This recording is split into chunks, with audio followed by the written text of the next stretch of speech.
આ બધા કહેતા હતા હાચી વાત છે, છોકરાને પરણાવાય નહીં પણ આ હું તે છોકરાને પરણાવીને પસ્તાણો ભાઈ મારે હવે કરવું. હું હાલો ભીખોય મને કહેતો હતો કે તું સોડા છોકરાને પરણાયમાં છોકરો વંઠી જાય, પણ હવે આ આદમી હુઈ રહેતો તો બરોબર છે 9 વાગ્યા સુધી, પણ આ દંડિયું તે હુઈ રહે 9 વાગ્યા સુધી, એનું શું કરવું? આ હવાર થઈ 3 વાર સા બનાવી નથી, પણ આ ગોપલો ની બહુ જાજાની. એ ગોપલા જાગી જાવ બટા, હવે આ જાગો ની તો કાઈ નહીં, મારો લેંઘો આપી ગયો.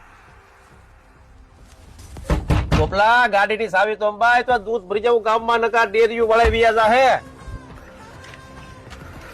હું હવારવાનો બાંગુ નાખો તમે. એ હવાનો દીકરો થાંભા ને, આમ તારો ડોહો 9 વાગ્યા ને મને લેંઘો મારો આપ અને ગાડીની સાવી તો દૂધ ભરી આવું. કોણ છે ગોપાલ? એ તો છે ને આપણે વાડીનો ડાયજો કૂતરો છે, તું હોઈ જા. હાલ લેંગો ને ગાડી સાવે મોડું કર્યું કેટલું છે. આ લેંઘો છે તારો બાપ. એ